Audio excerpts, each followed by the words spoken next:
Hello, everyone, and welcome to our fourth Moody Talk on interpersonal effectiveness.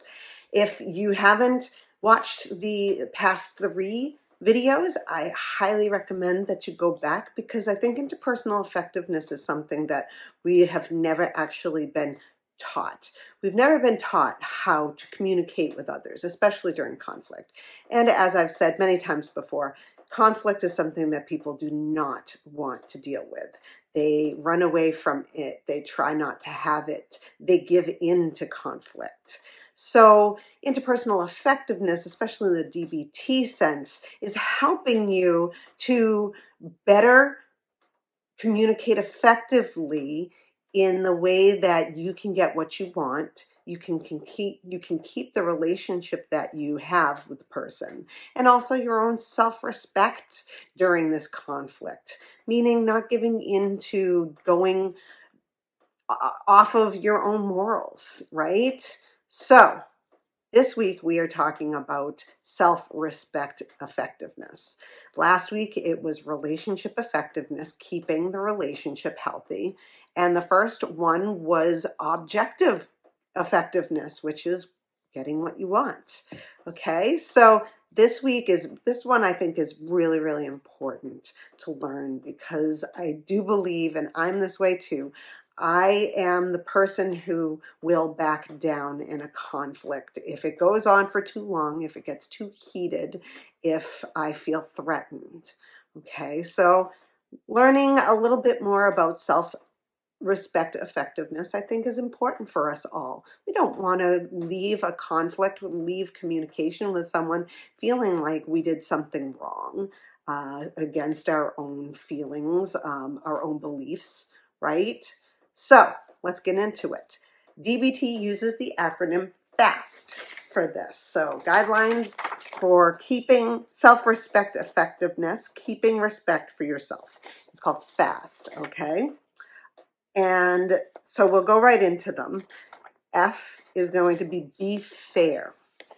Be fair to yourself and to the other person. Remember to validate your own feelings and wishes as well as the other person's.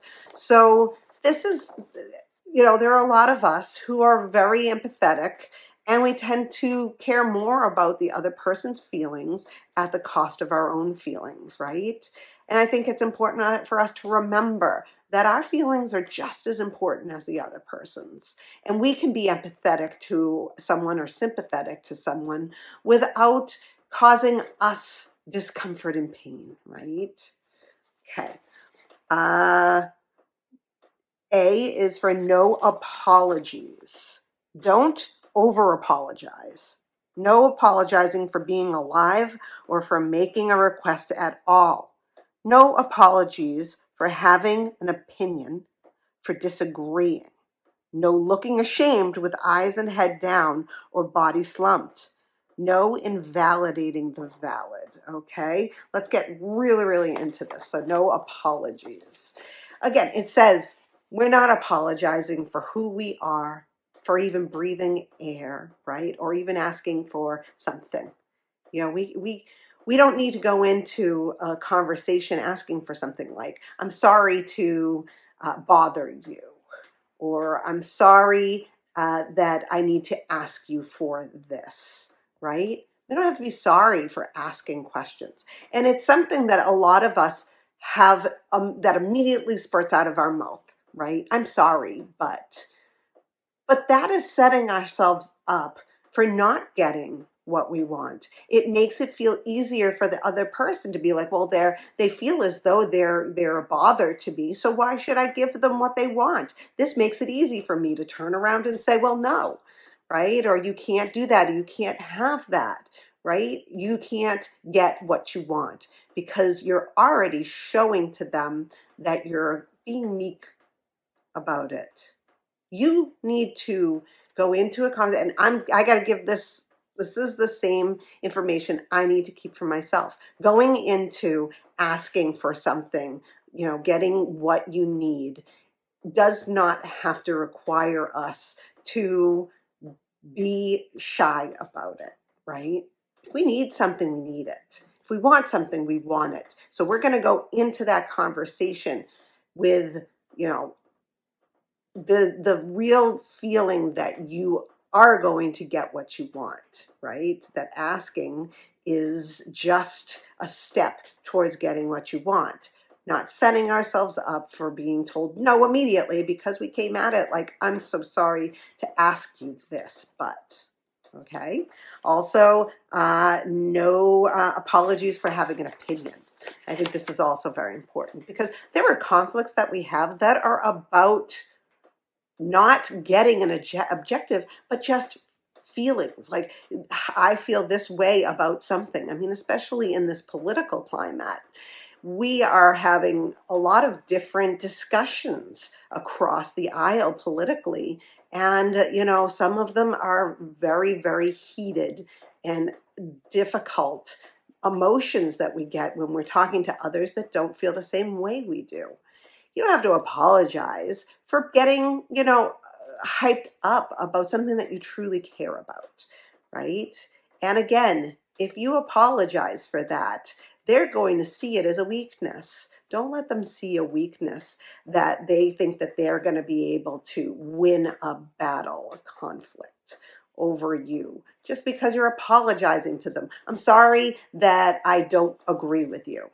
That's just setting yourself up for saying, go ahead, walk on me about this. Okay? Then we have no looking ashamed, right? With eyes and head down or body slumped. When we're talking to someone that we need to uh, to end a conflict or get something that we need to look confident. We can't look like we're just, ready to give in to something automatically, right? That's not how we're going to get what we need. And again, it's about self-respect. You need to go into this with the idea that you are going to get what you want. Okay. And then the no invalidating the valid. And this is for both sides. Don't invalidate something that you feel strongly about, especially when it comes to morals and the beliefs that we have, right? So don't invalidate yourself and don't invalidate the other person. S, stick to values. Stick to your own values. Don't sell out your values or integrity for reasons that aren't very important. Be clear on what you believe is the moral or valued way of thinking and acting, and stick to your guns. Okay? Again, self-respect. Self-respect is, standing by your own morals, your own values of life. And when we don't do that, we get guilt. The emotion that comes from that is that we feel guilty when we, don't follow our own morals, our own beliefs, right? Stick with your values. Do not do something that you do not feel is right, that is not a part of your own belief system.